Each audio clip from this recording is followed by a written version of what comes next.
Hey art nerds, we have here 2 pads of watercolor paper manufactured by the same company. At the top we have Fluid 100 in the 9x12 pad or 9x12 block. It is 140-pound cotton rag watercolor paper.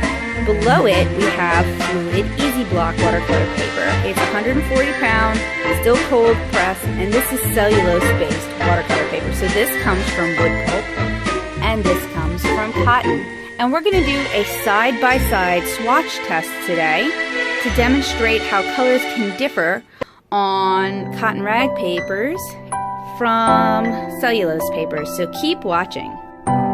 On the left is the Fluid 100 pad. On the right is the Fluid Easy Block pad. Both are gum bound at the top and bottom, but not at the sides, ostensibly for easy removal.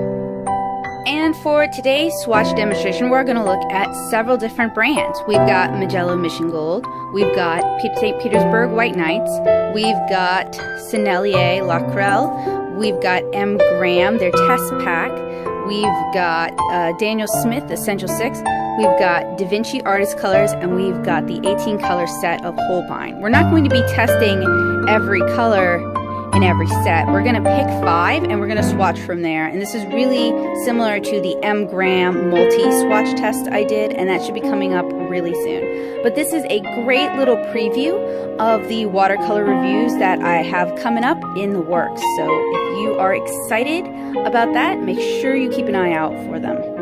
So the first thing I'm going to do is I'm going to remove these, of course. But I want to do some lines across the paper.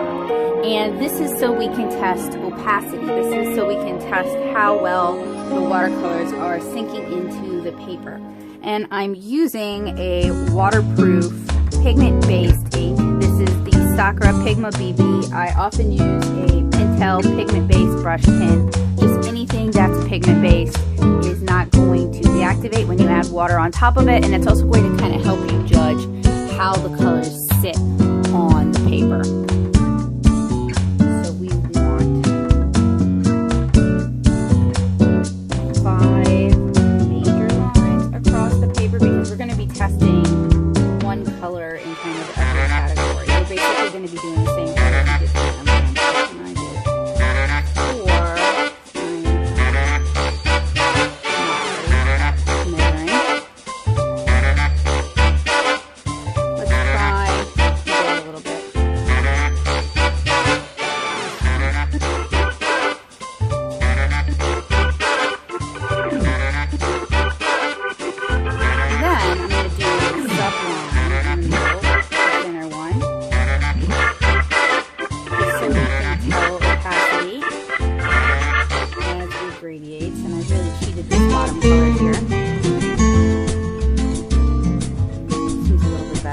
I would throw this one away, but that's on the cotton rag, and I don't like wasting cotton rag.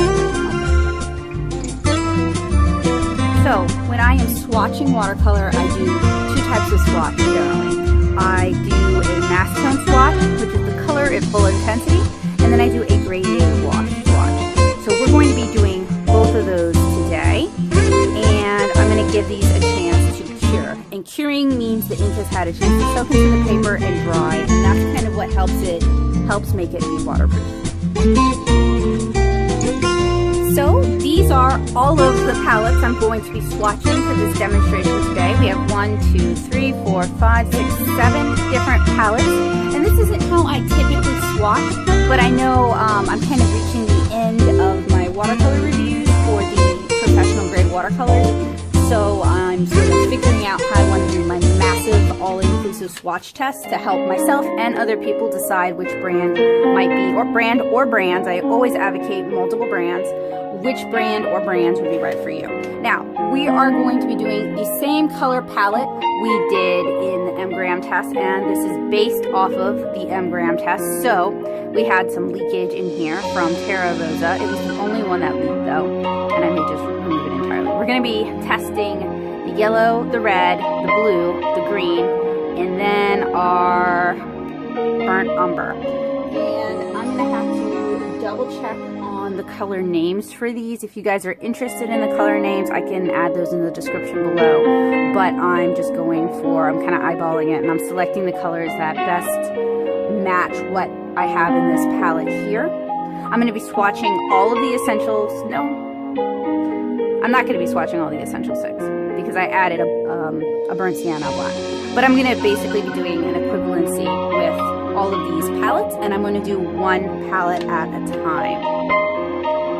And for swatching, so you guys can see here, these are mass tone swatches. It's just the color at full intensity, and this is to help me map my palette so I know what the colors in each palette look like. And I still need to do that for my Da Vinci palette. And if you guys are interested, I have a tutorial on that as well, but it's very simple.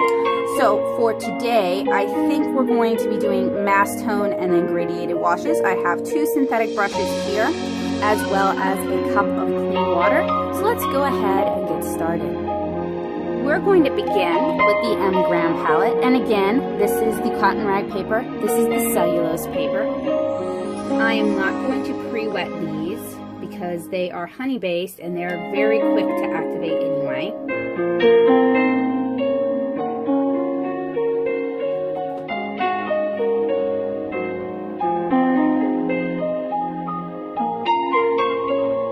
So I have mass tone on cotton rag,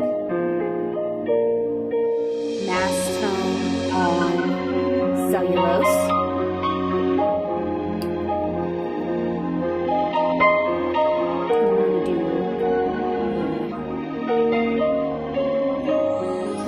abbreviated wash on each. Abbreviation, I apologize.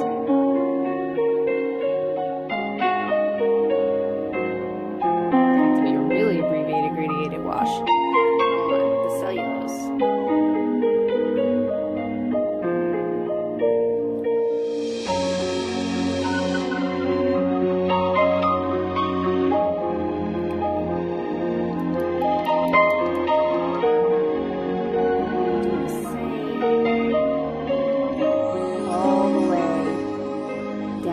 And this can be a really time-consuming thing to do. I think it took me like an hour and a half when I did the M Gram swatches. I'm trying to be careful not to drip. I have kind of a larger area to cover.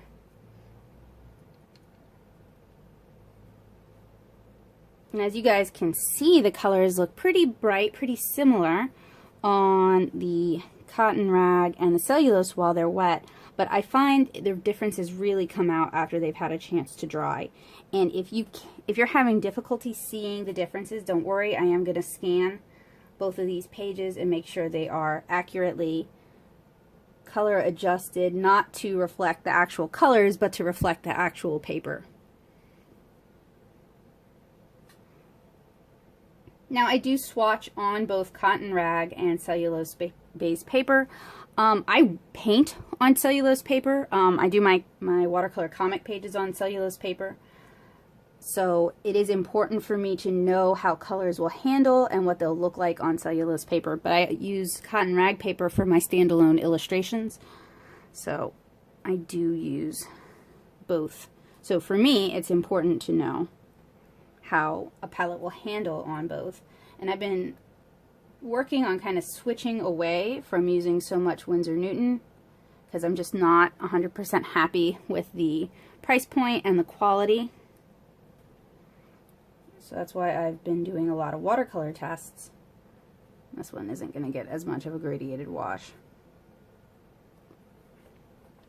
It's also important to swatch if you use different types of paper to swatch on the sort of papers you're going to be using, because different paints will sediment on different papers. They'll granulate out. Like, I have a lot of trouble getting Daniel Smith to granulate when I want it to on cellulose paper, but it will granulate beautifully on cotton rag. I also have trouble with lifting on cellulose for many brands that I don't have on cotton rag. So if you're really struggling with a paper, switching out to something else might make the difference for you with your paints. Okay, so that was all of my M-Gram mini palette swatched out. And I demonstrated how I did the swatching. So for the rest of these palettes, I am just going to work on them and check in with you guys here and there, but you guys don't need to watch the whole thing. I think you get the gist of swatching. But already I think you can see, and if not, I'll do a close-up at the end, we're getting more color variation on the cellulose pad. The cotton rag pad, we're able to get smoother washes, and this is because it dries at an uneven rate. With a cotton rag paper, it's going to dry at a more even rate, kind of depending though on the sizing the company used. So next I am going to be swatching Sennelier, and my M-Gram and my Sennelier are both honey-based watercolors, and they were both put into half pans and allowed to dry out because that is how I prefer to work. So for these swatches, I want you guys to keep in mind this is not going to be a perfect one-to-one. I'm not trying to demonstrate how similar or how different colors by the same name or what the same pigments are. I'm kind of just demonstrating sort of the differences in how a cotton rag paper and a cellulose-based paper would handle with both papers made by the same company. So for this, we do have some color deviations. We have a Payne's Gray rather than a sap green, and we have Chinese orange rather than burnt sienna. On the cellulose paper, though, you can see that much like with the M-Grams, you're getting more color modeling. I find that this kind of leads to a muddy effect. When you're trying to lay down a smooth, even wash and it models like this kind of uncontrollably, it just makes it harder to achieve what you want to achieve with your watercolor. So that was the Sennelier set. Next, we're going to do the Daniel Smith Essential 6.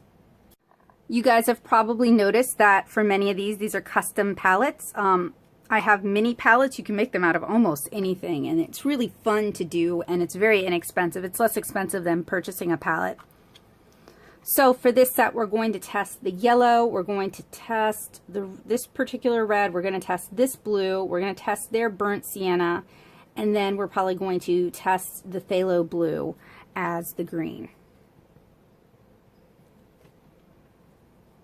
And these might actually require a little bit of pre-activation.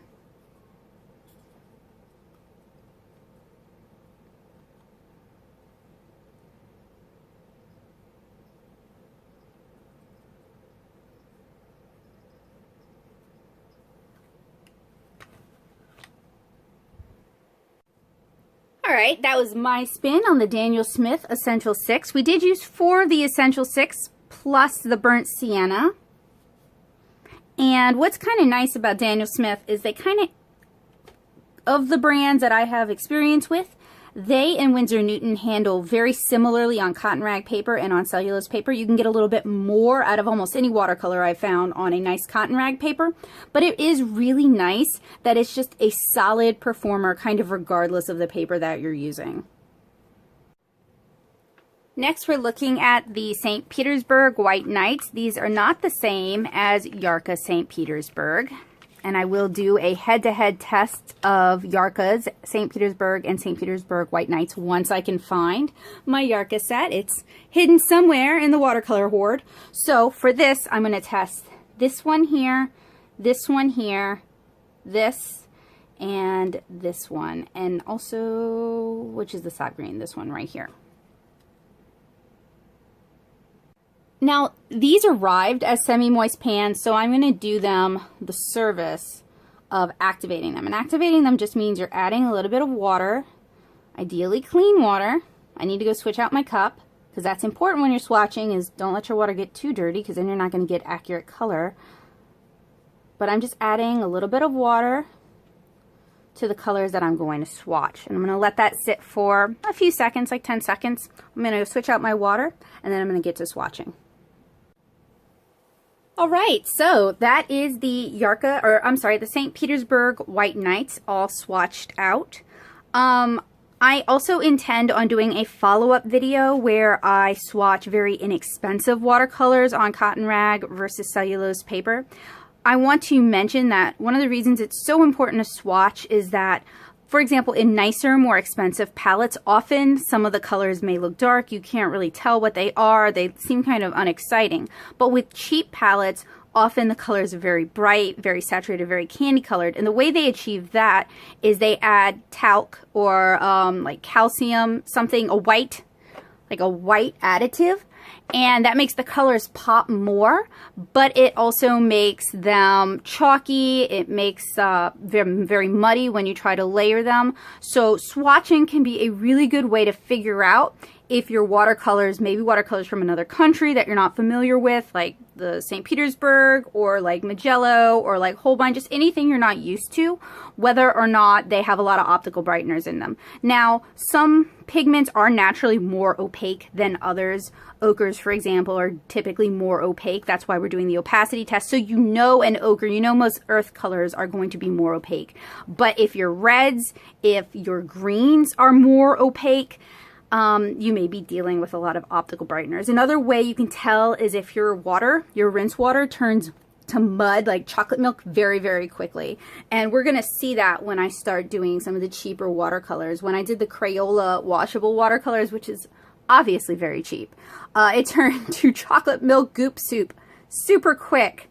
So if you're not familiar with watercolors, if you're not sure what you're getting, those are just a couple of ways to find out, to figure out if those watercolors are going to cause problems for you. Now, there's ways you can work around that, but it's always good to have as much information as you can going into a project rather than trying to problem solve during the project. So a quick recap, we have M. Grams, we have Sennelier, we have Daniel Smith, we have St. Petersburg. M. Graham, Sennelier, Daniel Smith, St. Petersburg. Now we're going to take a look at the Mijello Mission Gold colors. These are bound with gum arabic, and these were tube watercolors. So these are Korean watercolors, or watercolors from Korea, and I actually really, really like them. Now, you don't want to pre-activate them too much because they're going to turn to soup. And this is the 24 color set that I got on Amazon. I really enjoy them for how bright and how vivid they are, and they're actually quite affordable given those considerations.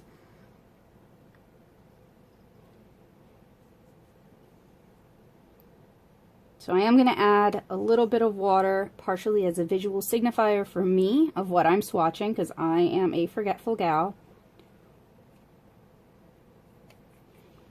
And these need to be refilled as well. So with tube watercolors, they will often shrink as they dry, like shrink in the pans, and that's normal. It's just something to consider. You may want to refill your pans if they're not full enough. So that was the Mission Gold. Next up, we're going to take a look at the Da Vinci watercolors. And I'm going to go with the Handsy Yellow Deep, Da Vinci Red, their Ultramaroon, almost said Ultramaroon, their Sap Green, their Burnt Sienna. That makes it very easy.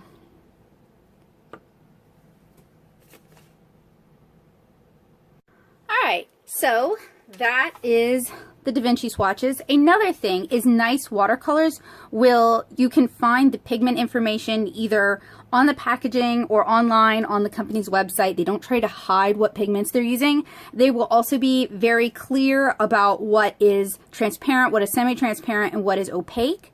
Sometimes they will use like a little printed code. I have here a Daniel Smith small tube. They may not put them on the small tubes anymore. It doesn't look like it, but they will put them on the larger tubes, and I don't have any handy, so I can't show you guys. But that kind of information is very easily available, whereas with cheaper watercolors, often you have to dig around, you have to ask around, you have to check on wet canvas for that kind of information. But nicer watercolors won't try to hide what they're using or what their opacity level is going to be, because they're not adding in things to trick you into thinking it's more vibrant than it really is. So that was the Da Vinci set. And just as a refresher, this is M. Graham, Sennelier, Daniel Smith, St. Petersburg White Knights, I almost said Yarka again, Mijello Mission Gold, which are really nice watercolors, Da Vinci, which is also really nice watercolors. So next we're going to be taking a look at Holbein, a Japanese watercolor company. Here we have the Holbein 18 color watercolor set. These are interesting in that they have kind of polarized reviews. People who enjoy doing watercolor illustrations that are sort of manga inspired, myself included, seem to really like these watercolors. They're highly recommended. They're quite affordable. They're even more affordable if you're in Japan. They have a good color selection. However, on places like wet canvas, there are complaints that the colors are very, very fugitive. So I enjoy Holbein watercolors, but I also paint watercolor comic pages that are scanned and put online. I don't necessarily paint things that are designed to go on walls, with the exception of like my standalone illustrations. And then I typically don't use Holbein watercolors, not because I don't enjoy them, but because they're just not in my working palette right now. I have not yet redone my palette. So we're going to swatch this.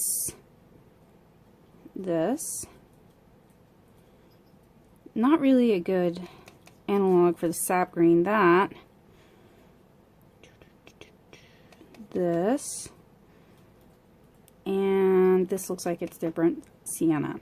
So I really want to do a huge series of light fast tests where I test literally all of my supplies, from watercolors to alcohol markers. And it's one of the goals, the community goals on my Patreon. So if you are interested in seeing if these are light fast, what my plan would be is to buy a big waterproof box and just leave them outside in my yard for a year and see how the sunlight actually affects it, since I don't have one of the light fast testing machines that like Daniel Smith has. But I'm really curious, since wet canvas has a lot of misgivings about these, I would really love to see how they compare to other watercolor brands. Those are my Holbein swatches. Now, originally, I'd only planned to do, 7, but I still have room on my paper, so I'm going to go ahead and swatch my Core homemade palette as well. Core watercolors are interesting because they are coming out with a semi-moist half pan palette. Usually they're sold only in tubes, and they use Aquazol as the binder rather than gum arabic. Now, Aquazol is clear, gum arabic is yellow to begin with, so Core has some of the truest blues you can find. I'm still waiting on my Core half palette to arrive. I ordered it way back in like April, like almost as soon as they announced it, and it's been on back order because everybody wants it. And I want to do a head-to-head test where I test these, which are from tube, versus the half pans, to see if they are truly different, if they handle differently, if there's any reason for people to actually purchase one over the other. So this is kind of just an amalgamation of the colors that I own, rather than like a specific set. So I'm going to use, I think that's New Gamboge. I'm pretty sure that's Quin Scarlet or Quin Carmine. They're French Ultramarine here. Now, last time I think I did Bohemian Earth. This time I will do Green Gold. It's one of my favorite colors anyway. And then we're going to use their Burnt Umber.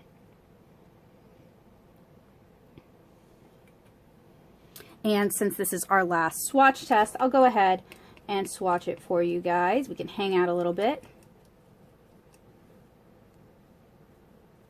And I don't normally, when I'm testing a new brand, I don't normally do all the swatches. Just because that's not really time effective. Now, I used to keep a swatch book. And that was nice, but it wasn't really good for helping me compare swatches. So what I'm currently working on is figuring out how I am going to, I already know how I'm going to do it, but it's more how I can share it with you guys. I'm going to get a big sheet of watercolor paper, probably something cotton rag, and probably something cellulose as well, since I do most of my painting on cellulose Canson Montval for 7-inch Cara. And I just plan on doing a bunch of lines of ink and swatching everything out. And I'd also like to do like a pigment to pigment test or a color name to color name test at some time, just to show how it can be a guide, but it is never, with color names, it's never exact. There's a few that are, like the Quins tend to be pretty similar across lines. There are some changes and some innovations, like Daniel Smith changed up the pigments in their Quin Gold, for example. But it tends to stay pretty consistent because those are synthetic colors. Not synthetic colors, but they're not made from like earth minerals. They're chemically derived from the petroleum industry, which is cool. Like, I loved getting to learn about that in the Daniel Smith. Oh, I got a little bit of green in there in the Daniel Smith hands-on creativity panel.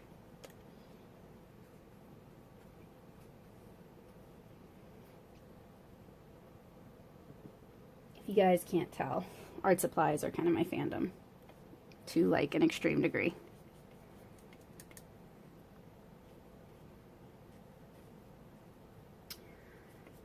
All right, so we are just about done with our initial swatches. I'm actually going to try and clean up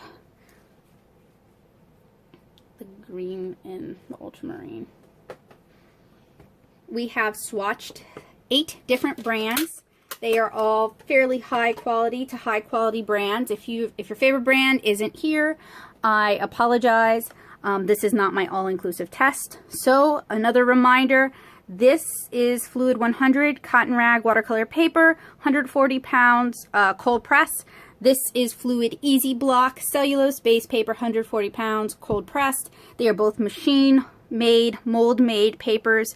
They are bound on only 2 sides rather than on all 4 sides, and on the larger pads you do start to get some bowing. I found that on the cellulose pads, when you're getting towards the end, it starts to like kip out of the glue that's bound it. So that's just something to consider.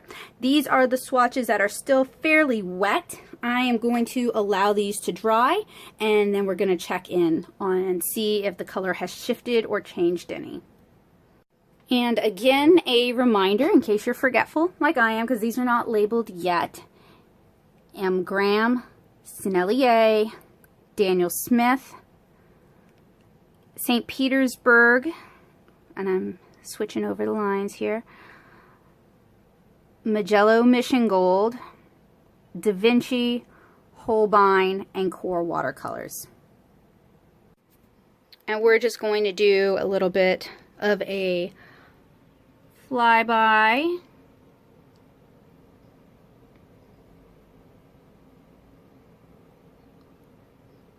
So this is on the Fluid 100 cotton rag paper. And these are still wet. This is on Fluid Easy Block cellulose base paper. These are also still wet.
All right, so our watercolors have had a chance to dry. Again, on the left is our cotton rag watercolor paper. This is Fluid 100. On the right is our cellulose watercolor paper. This is Fluid Easy Block. And again, going through the colors, we have M. Graham, we have Sennelier, we have Daniel Smith, we have St. Petersburg White Knights, we have, gotta double check, Mijello Mission Gold, we have Da Vinci, we have Holbein, and we have Core Watercolors. And the same goes for over here.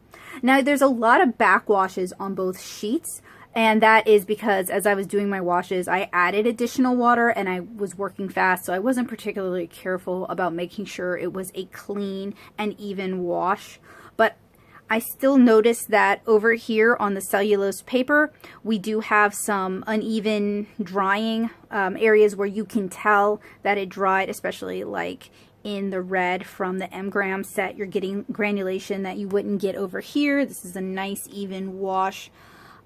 So there's definitely some inconsistencies on the cellulose-based paper that we're not necessarily getting in the cotton rag paper. My next test is going to be a lift test, but I want to show you guys everything nice and up close and personal so you guys can see for yourselves.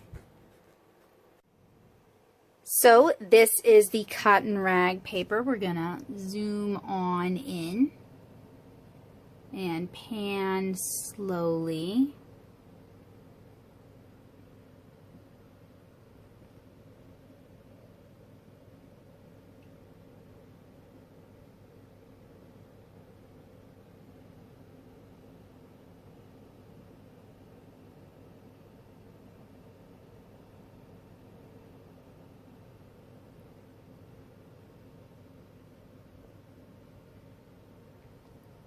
And then this is the cellulose paper.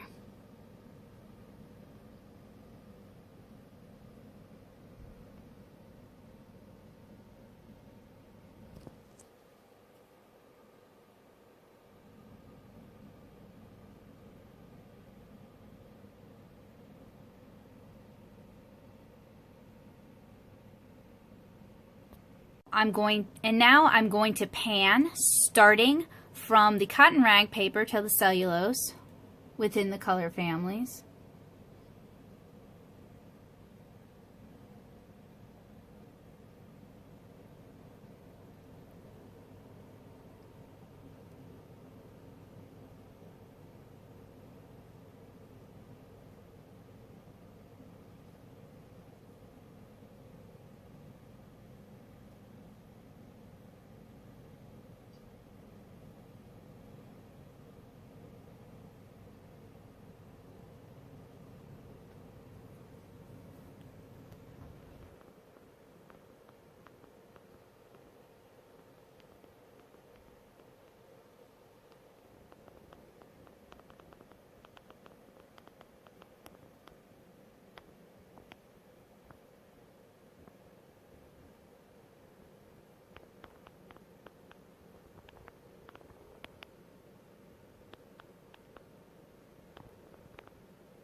The next test I'm going to do is the lift test, and this is very relevant for many artists because it will show whether or not colors are staining, and that means they'll stain the fibers of the paper so you can never truly remove them. I don't necessarily do a lot of lifting myself. What's really more important to me is how the colors layer and whether they turn to mud. But I do normally, for larger tests like this, try to do the lift test. And I'm going to use a synthetic Winsor & Newton brush. and I am going to kind of just scrub in one area. This isn't the stiffest bristle brush I own. I don't want to damage the paper fibers. And then I'm just going to blot it and see if it lifts. And since it's hard to tell where I tested, I will typically go in with a pencil and then sort of box that out. And I'm going to do that for all the swatches here on the sheet. So I'm going to zoom in and demonstrate once again, and then I'm going to work off camera. So I'll do two. I'll do the M-Gram red.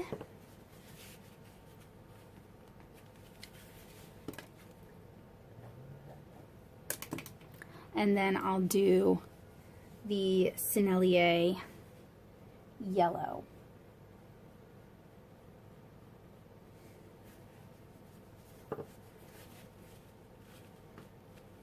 And for some colors, it's much easier to lift if the paper is still somewhat dry, or I'm sorry, if the paper is still somewhat wet, still somewhat open. So this was on cotton rag paper. I'm gonna take you guys over here, and we're going to test this on the cellulose paper. So this is M-Gram yellow.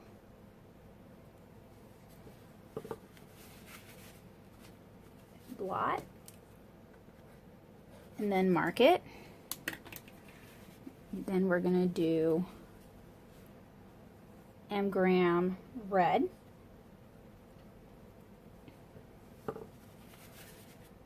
Blot. And then mark it. And then we're going to do Sennelier yellow. And I have found that colors seem to be not just more lifty, but they just tend to reactivate a lot more. They become muddier on cellulose papers because they're not soaked into the fibers of the paper. They tend to just sit on the surface. So you can't get as many layers on a cellulose paper as you could on a cotton rag paper. Alright, so I have finished the lift test. I'm going to take you guys in for a closer look so you can see the results. I chose to work with both of these papers today because I am very familiar with both of them. I do a lot of my convention watercolors on Fluid Easy Block cellulose watercolor paper, and I enjoy working with Fluid 100 watercolor paper. I feel like this swatch test here is not truly indicative of the differences between the two. So you're just going to have to take my word and my experience for it. But I do have videos here on this channel where I have used both papers, and I make sure I note which paper I'm using. So these are the lift tests on the Fluid 100 watercolor paper. Not every brand, not every color lifts the same way.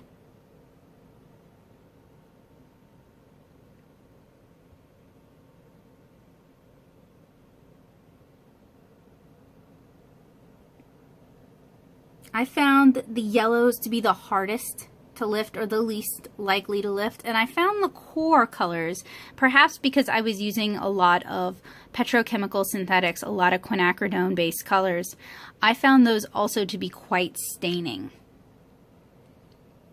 So this is the cotton rag paper.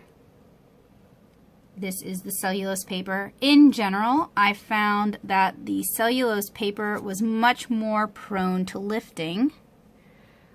I found that the colors seem to sit on top, so they're fairly easy to remove. This is really obvious if you're doing a multi-layer watercolor on Easy Block paper. But that said, of the cellulose papers I have worked with, and there's been quite a few, I find Fluid Easy Block to be dependable, reliable, not too much of a hassle. It is not a finicky cellulose-based paper. It performs fairly consistently, and once you're familiar with its quirks, it can be very easy to work with. It's also a very affordable, accessible watercolor paper. So if you're a student looking to practice, it can be a great option for you.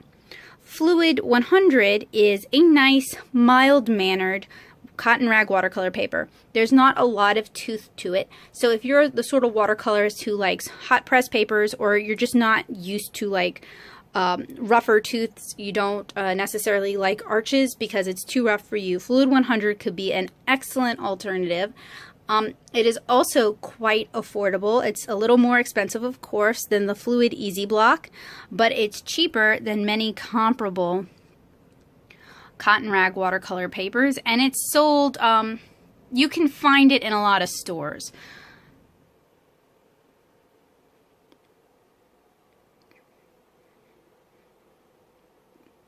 So I think of these papers like sisters, with the arches, the Fluid 100 being just a little bit better, a little more preferable to the Easy Block. If I'm doing a nicer standalone illustration, I'm probably going to go for the Fluid 100 over the Fluid Easy Block, just because it does tend to stay open longer, the colors are workable longer, and I enjoy the blends. And that tends to be, for me and how I watercolor, the really big differences is that cotton rag paper stays open longer. You can do more layers on it because it's going to hold on to those colors. They're not going to turn muddy. You can usually get better color translucency, better color play within the fibers, and it's not as prone to lifting as it is on cellulose paper. So this was a demonstration not only of how I swatch watercolors when I'm doing a multi-brand swatch off, but also of the differences between Fluid 100 cotton rag watercolor paper and Fluid Easy Block cellulose-based watercolor paper. I would love to do more paper brand within brand comparisons in the future. I am planning a Canson Montval versus Canson Lacrel Heritage. I'm planning, and I may even throw in Canson XL in there. I am also planning a Blick Studio versus Blick Premier, as well as possibly a Bockingford versus a Saunders. So within brand, cellulose versus cotton rag, to demonstrate how the different papers handle and to help you guys maybe make some good decisions for your own watercolor illustrations and watercolor comics. Again, I am a watercolor comic artist. I am not a watercolorist, and I do a lot of watercolor illustration. So my needs and what I prioritize may differ from your needs and what you prioritize. But there's a distinct lack of watercolor comic artists and watercolor illustrators doing in-depth reviews based on their own experiences. So I want to help fill that gap. If you're looking for more watercolor tips, tricks, and tutorials, make sure you stick around this channel. I have loads of watercolor videos, including a bunch of watercolor reviews coming up in the near future. If you're looking for in-depth, step-by-step watercolor tutorials, particularly those that demonstrate how to do watercolor comics, head on over to nattosoup.blogspot.com and check out my Watercolor Basics series. Lastly, if you'd like to take a look at my watercolor art, or if you like to read comics, please head on over to my watercolor comic, 7-Inch Kara, at 7inchkara.com or 7inchkara.tumblr.com. So thank you guys so much for watching. I hope to see you again really soon. Bye, guys.